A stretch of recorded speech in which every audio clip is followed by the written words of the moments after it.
Já pode se assentar nesse momento.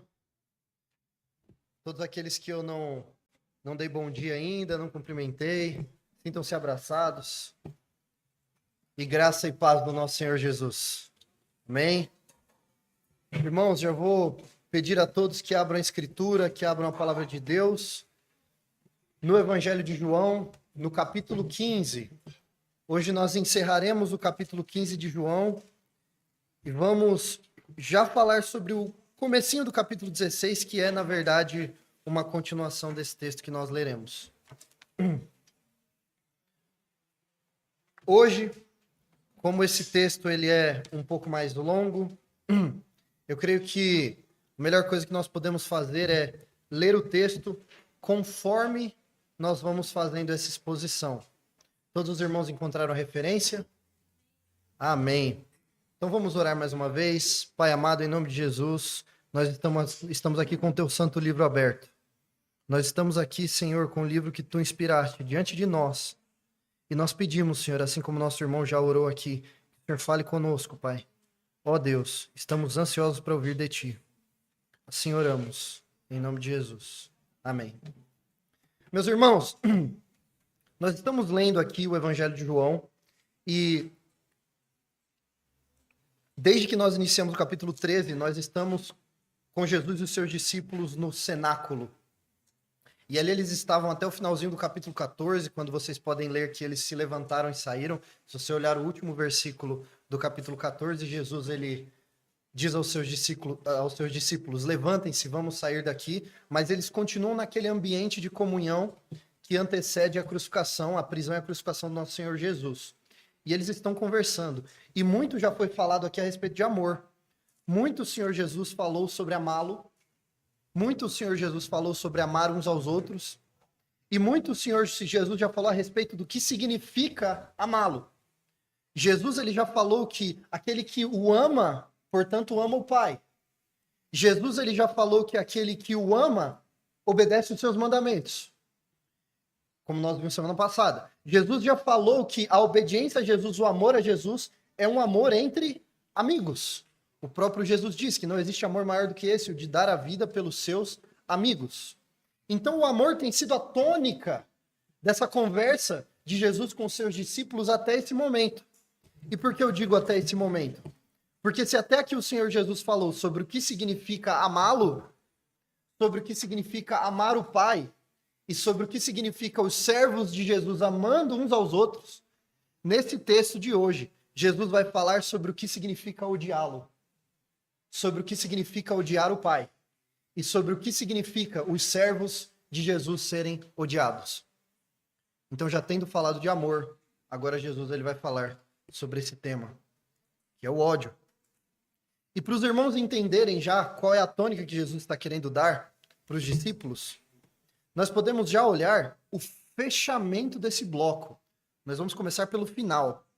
Me acompanhe no capítulo 16, os primeiros 4 versos do capítulo 16, e vejam o que Jesus diz nesses 4 primeiros versos do capítulo 16. Ele diz: falo essas coisas para que vocês não se escandalizem. Que coisas são essas? Aquilo que ele vem falando do capítulo 15, que nós refletiremos já já a respeito de ódio a Jesus. Fala essas coisas para que vocês não se escandalizem. Eles expulsarão vocês das sinagogas, e até chegar a hora em que todo aquele que os matar pensará que com isso está prestando culto a Deus. Isso farão porque não conhecem o Pai, nem a mim. Mas estou falando essas coisas para que quando chegar a hora, vocês se lembrem que eu já tinha dito isso para vocês.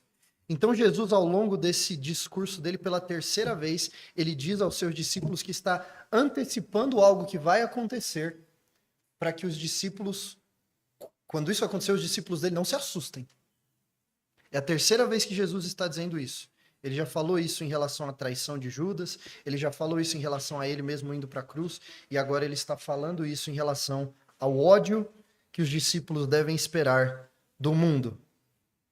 E Jesus ele está falando aqui que as pessoas que odiariam seus discípulos expulsariam eles das sinagogas e fariam isso achando que estavam prestando um culto a Deus. Ora, o que dizer do apóstolo Paulo?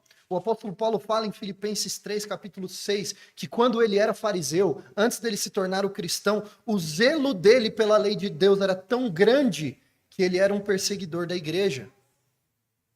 Paulo era um desses que perseguia as pessoas, achando que estavam prestando um culto a Deus.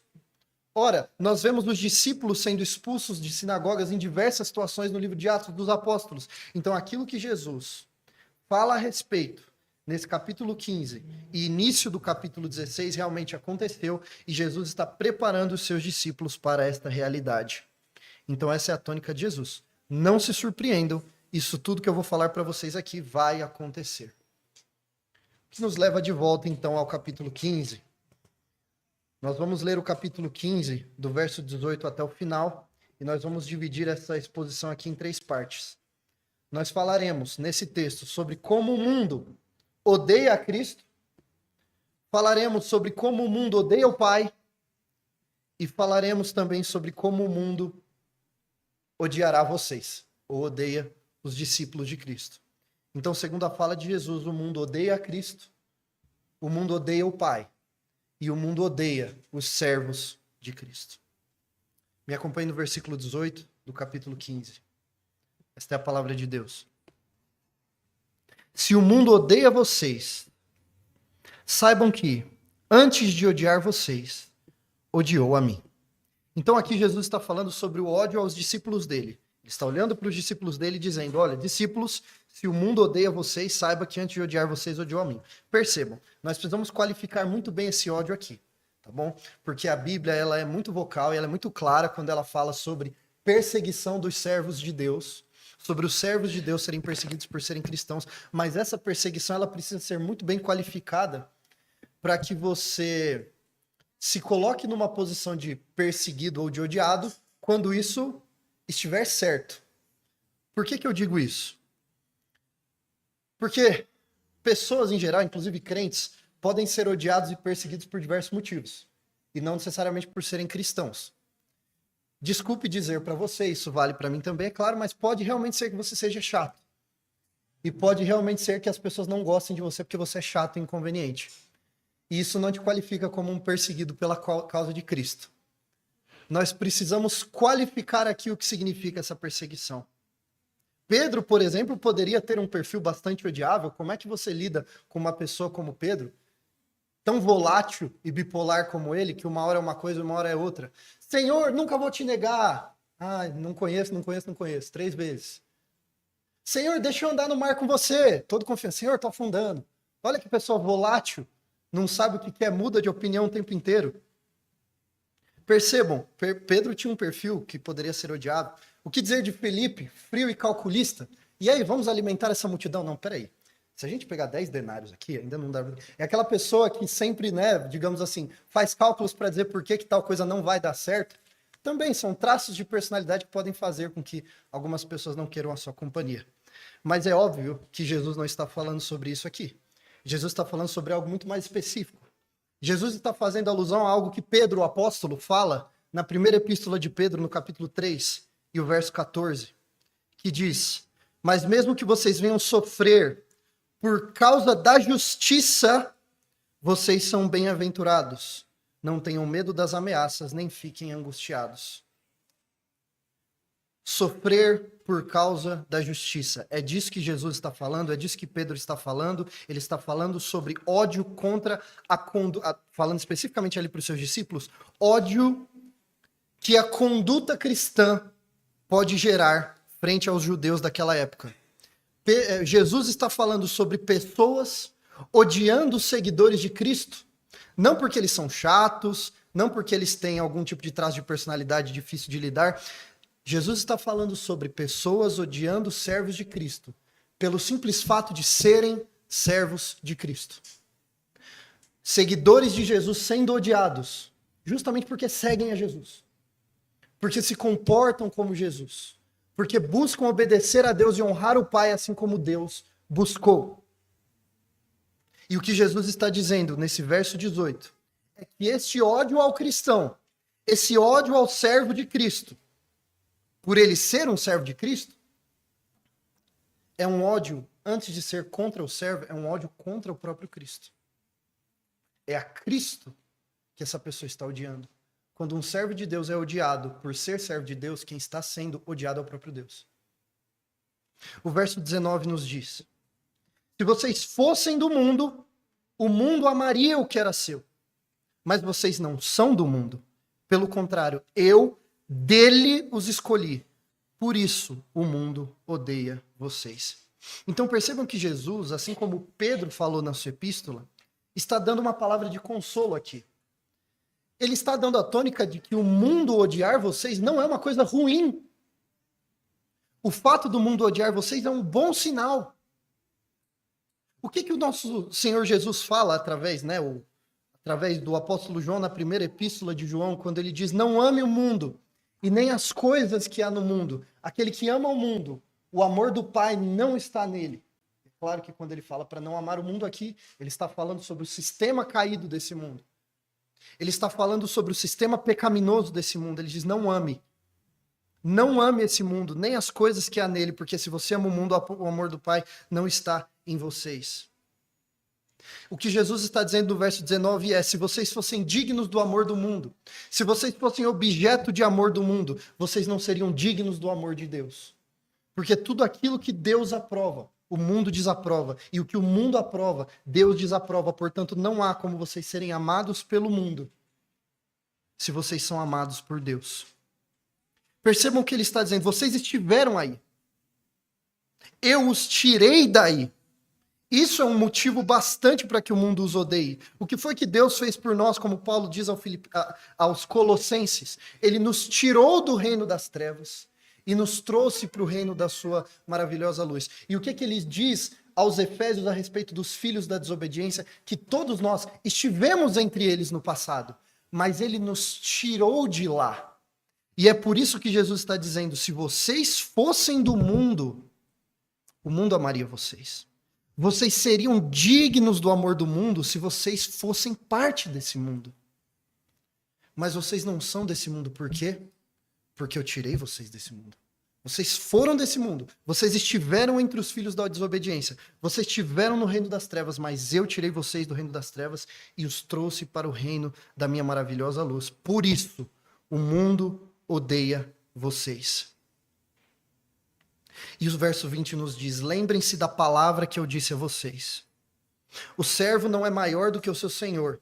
Se perseguiram a mim, também perseguirão vocês. Se guardaram a minha palavra, também guardarão a de vocês. Vamos falar sobre os paralelos que tem nesse texto aqui. Qual foi o resultado da conduta de Cristo? Amando a Deus, buscando o Pai, retirando-se para ter momentos com o Pai em oração, amando o próximo, curando aqueles que precisavam de cura, exortando e levando palavras de acusação de pecado com a contraparte do perdão a todos aqueles que estavam pecando. Qual foi o resultado desta conduta para a vida do Senhor Jesus?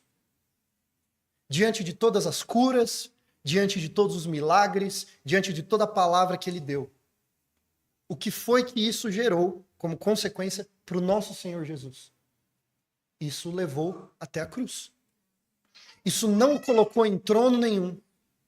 Isso não trouxe a ele coroa nenhuma. Pelo menos não da parte das pessoas da terra. Inclusive, Satanás ofereceu a ele uma coroa sem a cruz na tentação do deserto. Me sirva e eu lhe darei todos os reinos do mundo. Mas não foi assim que Jesus conquistou.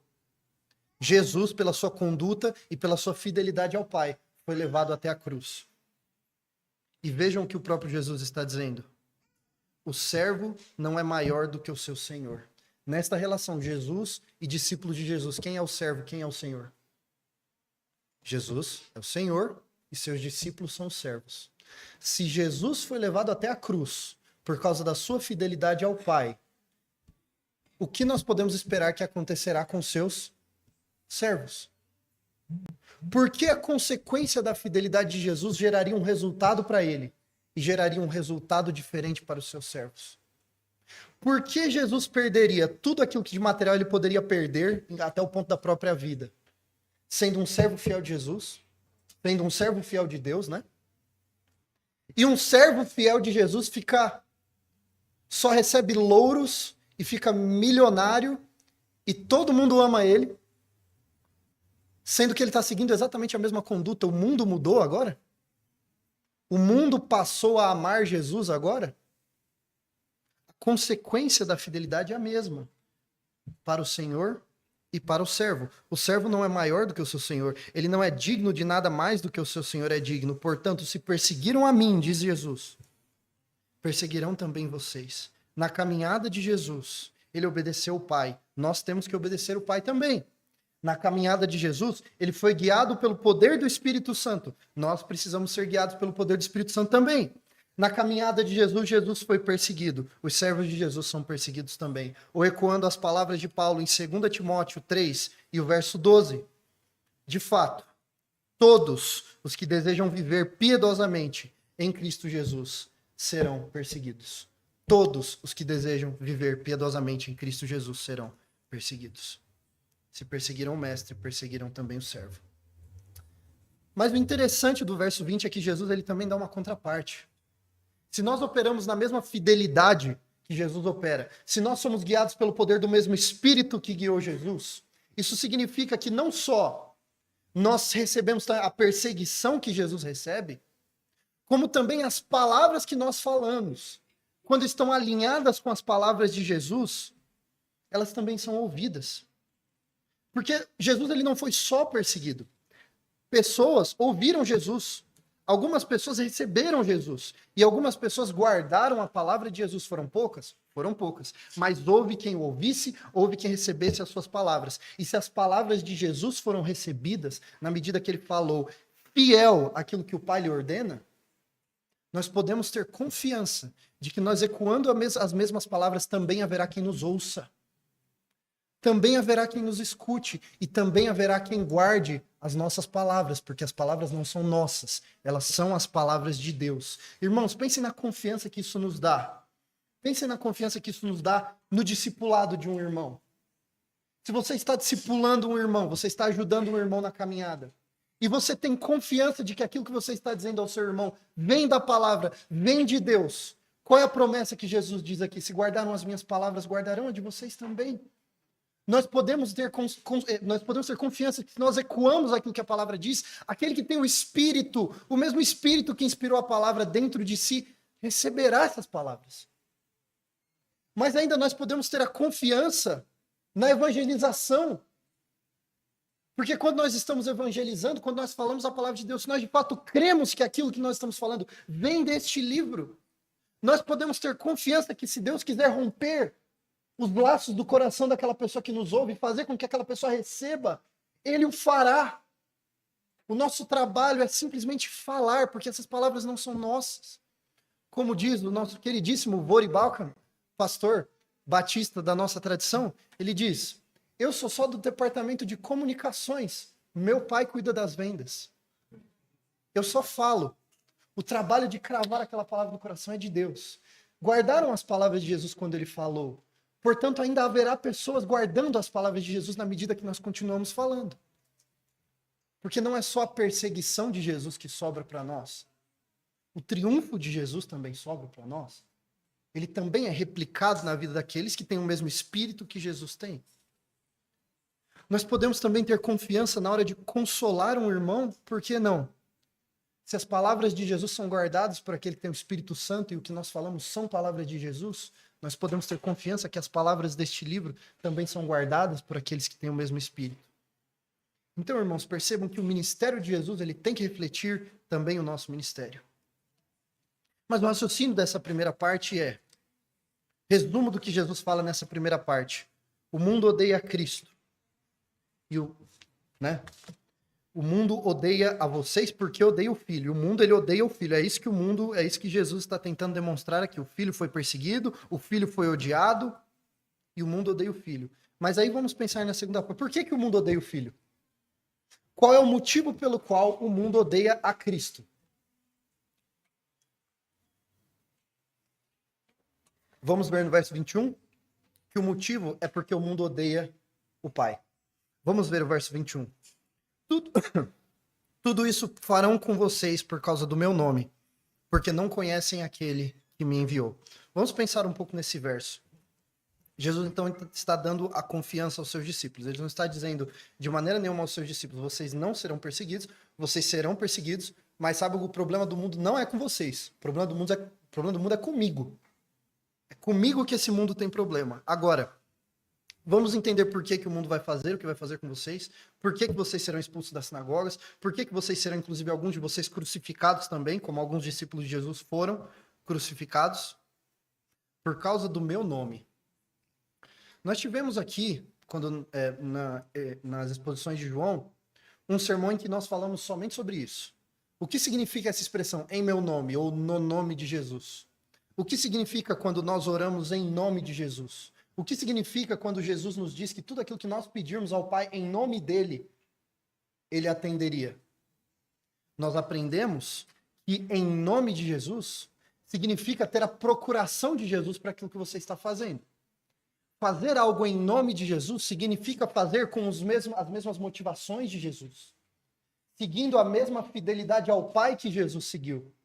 Significa ter o mesmo coração que Jesus teve, tratar o próximo com o mesmo amor que Jesus tratou e amar a Deus com o mesmo amor que Jesus amou. Em nome de Jesus não é apenas um feitiço que você coloca na sua oração para que Deus responda a sua oração. Uma palavra mágica. Em nome de Jesus significa nos méritos da obra de Jesus. Jesus como representante daquela oração. Portanto, quando Jesus diz que tudo isso que farão com vocês, odiarão por causa do meu nome, significa dizer que eles, na medida que estão perseguindo vocês, meus discípulos, eles estão odiando a minha obra, estão odiando a minha fidelidade ao Pai, estão odiando tudo aquilo que eu fiz, que eu preguei, que eu representei, e por odiarem isso, por odiarem o meu nome, por odiarem tudo aquilo que eu sou, odeiam todo aquele que age em meu nome.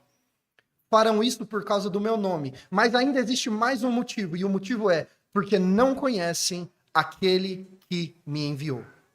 E agora vamos pensar um pouquinho no que Jesus está falando aqui. Jesus está falando a discípulos que seriam perseguidos majoritariamente por judeus, não é? Judeus esses que no primeiro século arrogavam para si todo o conhecimento de Deus, porque eles possuíam a escritura. E lembra, quando o Evangelho de João usa o termo judeus, ele não está falando da etnia judaica. Ele está falando principalmente sobre líderes judaicos, fariseus, escribas e fariseus que tinham a lei, que conheciam muito bem a lei e arrogavam para si muito conhecimento de Deus porque conheciam muito a lei. Ou porque eram bons teólogos, por assim dizer, não é? O que Jesus está dizendo aqui é, eles não conhecem esse Deus que eles dizem que eles conhecem. Eles não conhecem aquele que me enviou. O mesmo Deus que os judeus dizem que creem, segundo o próprio Jesus aqui, é odiado por eles.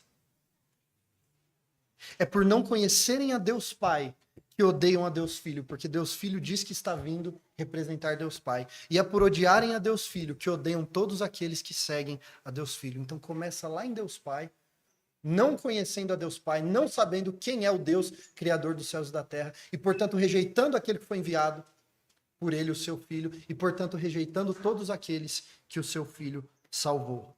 Então se você tem um problema com a conduta de um cristão, com a piedade de um cristão, o seu problema não é com aquele cristão, não é com aquela pessoa em si. O problema é com o Senhor Jesus Cristo. E se o seu problema é com o Senhor Jesus Cristo, é porque você não conhece o Pai do Senhor Jesus Cristo. Deus Pai, o Deus Criador. E aí nós temos, nos outros dois versos, na verdade, 3 versos, dos versos 22 a 24, uma lição de Jesus sobre por que aquelas pessoas que odiavam os discípulos dele não tinham desculpa para odiá-los, eles eram indesculpáveis. Nós vamos falar um pouco sobre isso. Nós vamos ver nos próximos 3 versos, versos 23 a 24, como Jesus ele está estabelecendo um paralelo entre tudo aquilo que ele falou e tudo aquilo que ele fez diante deles. Vejam o que dizem os versos 22 até 24. Se eu não tivesse vindo e lhes falado, eles não teriam nenhum pecado. Mas agora não tem desculpa do seu pecado. Quem odeia a mim, odeia também o meu Pai. Se eu não tivesse feito entre eles as obras que nenhum outro fez, eles não teriam nenhum pecado.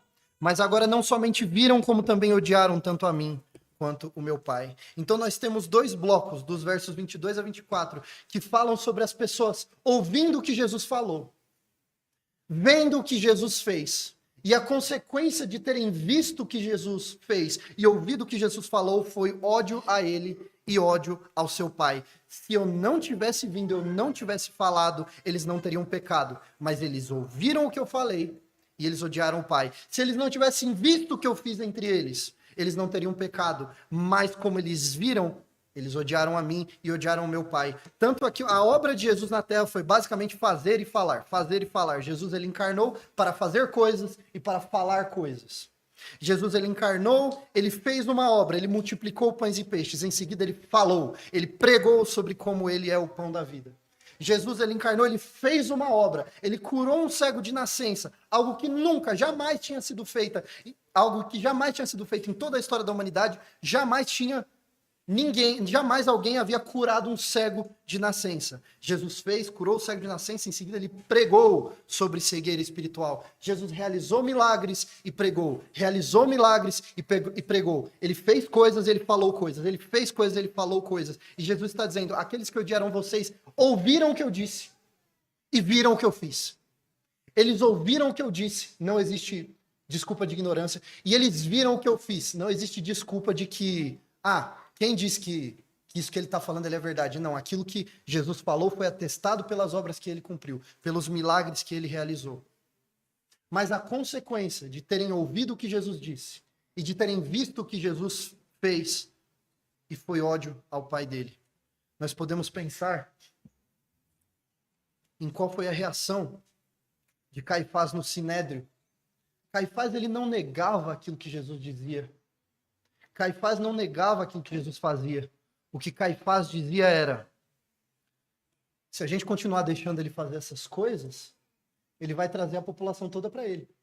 Ou seja, ele não negava que Jesus estava fazendo o que ele estava fazendo, ele só não gostava da consequência daquilo. Ele só não gostava que tudo aquilo que Jesus dizia e fazia angariava popularidade.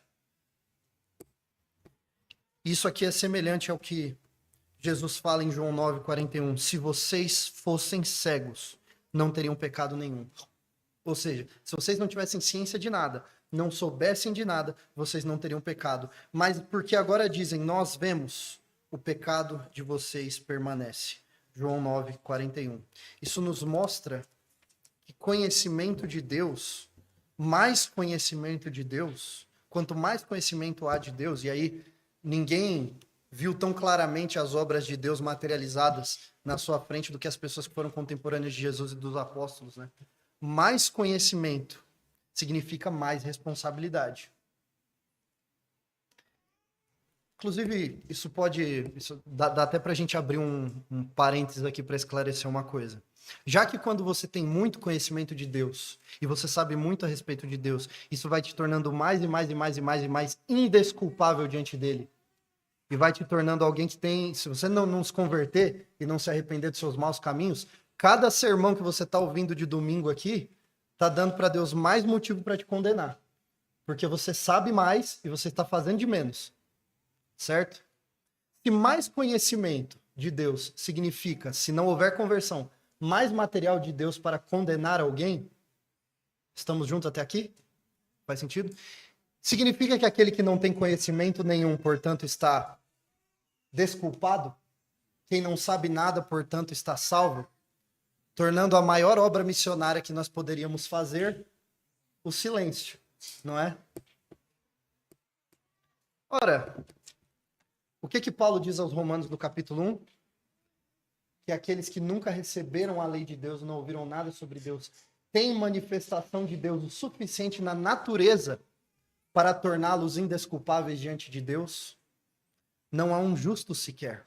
Não há ninguém que não tenha conhecimento nenhum de Deus a ponto de ser indesculpável diante de Deus. Todos têm. Todos têm. Mas esses aqui contemporâneos de Jesus, eles tinham muito. Mas muito. Viram o verbo encarnado na frente deles. Odiaram o que ele disse e odiaram o que ele fez. Não é? Mas uma coisa interessante é como nada sai dos planos de Deus. Porque além da pecaminosidade no coração humano, ser o motivo das pessoas odiarem a Deus, nós lemos também no verso 25. Isso, porém, é para que se cumpra a palavra escrita na lei deles. Odiaram-me sem motivo. Então o próprio Jesus ele está pegando um salmo de lamento e dizendo que aquele salmo se aplica a ele. O salmo em que o salmista lamenta por estar sendo odiado sem motivo, Jesus está dizendo que é uma profecia que aponta para o fato dos contemporâneos dele o terem odiado. E aí você pode me perguntar, por que os contemporâneos de Jesus odiaram Jesus? Porque aquilo foi profetizado e decretado por Deus? Ou porque eles têm culpa de terem odiado Jesus por causa do pecado deles? De quem é a culpa? A culpa é deles, que odiaram a Deus, ou a culpa é do próprio Deus, que decretou isso, inclusive colocou na sua palavra? Ou a gente poderia perguntar, quando José ele está ali diante dos seus irmãos, e os seus irmãos que o haviam vendido para o Egito estão morrendo de medo de José matá-lo agora, porque agora papai Jacó já morreu, né? Agora, papai Jacó já morreu, meu irmão aqui que eu vendi para o Egito, ele é vice-governador do Egito, e a gente está morando aqui. O que ele vai fazer com a gente? Será que ele vai se vingar da gente? E José responde aos seus irmãos o seguinte: aquilo que vocês intentaram para o mal, aquilo que vocês fizeram com o coração mau, Deus fez para o bem, com o coração bom. Percebam o que José está dizendo ali? Quem foi que mandou José para o Egito? Foram os irmãos com coração mau ou foi Deus com coração bom? Quem foi? E a resposta para essa pergunta é sim. Os dois. Ah, então os irmãos não têm culpa, porque foi Deus quem profetizou, Deus quem estabeleceu que eles iriam. Não. José deixou claro, vocês fizeram para o mal. Vocês fizeram. E vocês são indesculpáveis. Ah, então Deus ele só usou a situação ali. Ele não, Deus ativamente fez com que aquilo acontecesse. De quem é a culpa? Bem-vindos à maior tensão da Escritura. A responsabilidade do homem versus a soberania de Deus. Não existe uma solução para essa fórmula. Não existe uma solução para essas questões. Não tem como você dizer, mas foi Deus, mas foi o homem. Sim, meu irmão. O homem é responsável, ele é culpado. Os que odiavam Jesus porque odiavam Jesus, porque seu coração era mau, porque eles odiavam a Deus Pai. Mas isso já estava muito bem estabelecido na palavra. Isso já estava muito bem profetizado, de que Jesus seria odiado mesmo. O servo sofredor de Isaías 53, ele é uma figura que vem para sofrer, o sofrimento de Jesus já estava estabelecido. O Cordeiro de Deus foi imolado desde antes da fundação do mundo. Mas todo aquele que o odiou é plenamente culpado por tê-lo odiado. A responsabilidade não sai. Está escrito na lei deles, odiaram-me sem motivo. Então nós já vimos que Jesus ele é odiado. Jesus ele é odiado porque aquele que o odeia não conhece o Pai é odiado. E agora entra a consequência prática disso. O mundo odiará vocês. O que Jesus diz no verso 26? Quando, porém, vier o Consolador, que eu enviarei a vocês da parte do Pai, o Espírito da verdade que dele procede, esse dará testemunho de mim. E aí você pode perguntar o seguinte. Nós estamos aqui num texto em que Jesus está majoritariamente prometendo o Espírito Santo. Todo esse bloco da conversa de Jesus com os discípulos aqui, principalmente a partir do final do capítulo 14, capítulo 15 para frente, o foco ele é muito na pessoa do Espírito Santo. A promessa da vinda do Espírito Santo. E aí você poderia perguntar o seguinte, o que tem a ver o Espírito Santo com esse ódio? O que tem a ver a pessoa do Espírito Santo com esse ódio que o mundo sente dos servos de Cristo? E a resposta é muito simples. Pense no que Jesus está prometendo aqui. Jesus está dizendo, eu fui perseguido por causa do que eu falei. Eu fui perseguido por causa do que eu fiz. Eu vou morrer na cruz por causa do que eu falei e do que eu fiz. E aí Jesus ele fala, vocês têm que ser meus imitadores. Como é que nós imitamos a Cristo? Como é que nós vivemos uma vida conforme a que Cristo viveu? Quem é que nos capacita para isso? É o Espírito Santo que nos capacita para isso. O que tem a ver o Espírito Santo com o ódio que o mundo sente de nós? O que tem a ver é que Jesus ele foi odiado por causa de tudo que ele fez no poder do Espírito. E ele pega e envia esse mesmo Espírito para nós. Qual é a consequência disso para nós? Para os servos dele? É nós seguirmos os passos deles e angariarmos também desafetos no mundo por causa disso. O Espírito virá sobre vocês e vocês farão a mesma coisa, vocês dirão a mesma coisa. E por causa disso, vocês serão perseguidos e mortos também. E aí uma coisa que Jesus fala muito especificamente aqui aos seus discípulos ali na frente, né? Ele fala ali para aqueles que seriam apóstolos no verso 27, e vocês também testemunharão, porque estão comigo desde o princípio. Este verso aqui é um verso que faz referência à vocação de um apóstolo. Um apóstolo, para ele ser apóstolo, ele tinha que estar com Cristo desde o princípio. Vocês podem até pensar no critério que houve depois que Judas Iscariotes ele, né, se enforcou, que eles precisaram escolher um outro apóstolo em Atos capítulo 1. Um dos critérios para a escolha de Matias foi procurar alguém que estivesse presente com Cristo desde o início. Então Jesus está falando aqui aos seus apóstolos: vocês testemunharão, vocês falarão conforme eu falei, porque vocês são apóstolos, porque vocês estão comigo desde o princípio. Então percebam, irmãos, que texto encorajador, que palavra de Jesus. Venham aqui palavras finais aos meus discípulos: o mundo me odeia, o mundo odeia meu Pai e o mundo vai odiar vocês. Deus os abençoe, em nome de Jesus.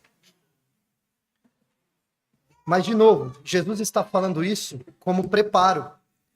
Porque vamos ver mais uma vez o que o capítulo 16 nos diz, até o verso 4. Falo essas coisas para que vocês não se escandalizem, não fiquem surpresos. Eles expulsarão vocês das sinagogas e chegará a hora em que todo aquele que os matar pensará que com isso está prestando um culto a Deus. Isso farão porque não conhecem o Pai nem a mim. Mas estou falando essas coisas para que quando chegar a hora vocês se lembrem. Lembrem-se de que eu já tinha dito isso para vocês. Meus irmãos, é claro que nesse texto aqui, Jesus ele está falando especificamente com os seus discípulos ali imediatamente. E nós sabemos qual foi o destino daqueles discípulos. Todos os discípulos de Jesus foram martirizados, menos um, que foi o apóstolo João, que morreu velho, preso na ilha de Patmos, certo? Todos os discípulos de Jesus foram mortos, foram martirizados por causa da palavra. E Jesus preparou esses discípulos de antemão para isso. Se essa é uma palavra tão focada para os discípulos de Jesus ali, cristãos do primeiro século, o que fica de aplicação para nós? Meus irmãos, vejam, o Senhor Jesus ele é muito claro quando ele diz em Lucas 9, 23, se alguém quer vir após mim, negue a si mesmo, dia a dia, tome a sua cruz e siga-me. Nós ainda não estamos nós aqui, Igreja Batista Reformada de Cotia, ainda não estamos em uma realidade em que a nossa conduta cristã, ela necessariamente nos mata. Ela nos leva ao martírio, não necessariamente. Mas não se enganem. Não se enganem. Eu ouvi uma discussão outro dia, que é até uma coisa interessante para nós pensarmos, era um debate teológico a respeito de por que parece que a igreja no Ocidente ela não é perseguida igual o Novo Testamento fala sobre perseguição, né? Não é perseguida assim, no sentido das pessoas serem mortas e terem suas cabeças arrancadas, né? Não que não haja perseguição nenhuma. Mas a discussão era, será que a igreja ela é pouco fiel porque ela é pouco perseguida, então ela não tem muito treino? Ou será que ela é pouco perseguida porque ela é pouco fiel? Será que é pouca perseguição porque o mundo tá bom mesmo, ele tá tolerando a fé cristã um pouco mais? Ou talvez porque o servo de Deus ele tá sendo pouco cristão, a ponto dele nem precisar ser perseguido? Mas ele tá tão parecido com o status quo que o povo nem liga. Você pega um grupo de 10 pessoas, convive com elas durante um ano, tem 3 crentes ali no meio, você nem sabe que eles são crentes antes deles te falarem, porque a conduta deles não os diferencia o suficiente para que eles sejam reconhecidos como crentes. Não dá para saber, será que a gente está sendo pouco fiel e por isso não tem perseguição? Ou será que a gente, por ter pouca perseguição, a gente está muito mole? Não sei. O que eu sei é que Paulo diz a Timóteo muito claramente que todo aquele que deseja viver piedosamente em Cristo sofre algum tipo de perseguição. Não é que nós vamos viver a nossa vida, acordar todos os dias e calcular qual é o desafeto que a gente vai arrumar naquele dia. Bom, hoje é dia de eu ser odiado. O que eu vou fazer hoje para eu ser odiado? Não é que a sua meta é ser odiado. Hoje, tomara que aquele pessoal do meu trabalho me odeie, porque eu tô sendo... Não. A sua meta é ser fiel a Deus. E no processo de ser fiel a Deus, saiba que você eventualmente vai pisar em alguns calos. No processo de ser fiel a Deus, a tua luz, eventualmente, vai iluminar os pecados de algumas pessoas, né? A sua fidelidade eventualmente vai fazer com que você se recuse a fazer parte de rodas que estão ali desonrando a Deus. E você, por fidelidade a Deus, vai ter que dizer: eu não participo disso, porque eu sou servo de Cristo. E quando isso acontecer, pode ser que você perca algumas coisas. Não sei o que pode ser que você perca por causa da sua fidelidade a Deus. Talvez você perca seu trabalho, talvez você perca a oportunidade de galgar certas posições na sua vida profissional, talvez você perca amigos. Mas de que adianta para um homem ganhar o mundo inteiro e perder a sua alma? A fidelidade a Deus, ela traz perseguições, ela traz lutas e ela traz ódio mesmo das pessoas que odeiam a Cristo e que não conhecem o Pai. Mas lembre-se do que houve com Jesus. Obediente até a morte e morte de cruz. Por isso ele foi exaltado sobremaneira. E todos aqueles que permanecerem fiéis até o fim, eles estão rumo a uma vitória absoluta. Eles não estão rumo a uma derrota absoluta. O ódio do mundo para com os cristãos é algo temporário. O diabo ele já está derrotado. O diabo já está amarrado. Cabe a nós sermos fiéis ao Senhor até o fim. Porque saibam, irmãos, esse ódio do mundo, suponha que nos matem. Se nos mataram o nosso Senhor, ele ressuscitou da tumba, não foi? Mata. Mata. A pior coisa que um ímpio pode fazer com um crente é mandar ele direto para os braços do seu Senhor. É a pior coisa que pode acontecer conosco. Que o Senhor nos fortaleça e que nós sejamos fiéis diante do ódio à nossa fé. Vamos orar? Pai, obrigado pela tua graça. Obrigado pela tua misericórdia sobre as nossas vidas. E nós pedimos, Senhor, que nós entendamos que quando o mundo direcionar ódio à nossa conduta cristã, quem o mundo está odiando é o Senhor. Que nós saibamos, Senhor, responder com fidelidade a Ti. Que nós saibamos responder em amor e dar a outra face a todo aquele que nos persegue. E que essa perseguição, Senhor, ela nos fortaleça a fé, nos torne ainda mais fiéis a Ti, Senhor. No final das contas, o Senhor já venceu. E é nisso que nós nos apoiamos. Oramos, Senhor, por aqueles que Te odeiam. Pedimos que todos aqueles que Te odeiam, que odeiam a Ti, odeiam Teu Filho Jesus e, portanto, odeiam a conduta cristã e odeiam os cristãos, que essas pessoas, Senhor, se convertam a Ti. Que o Senhor quebre as barreiras dos corações dessas pessoas para que vejam a Ti, conheçam a Ti por quem o Senhor é, amem o Teu Filho e, portanto, amem a igreja. Oramos em nome de Jesus. Amém. Amém, meus irmãos. Encerramos aqui o capítulo 15 do Evangelho de João. Obrigado, meu irmão.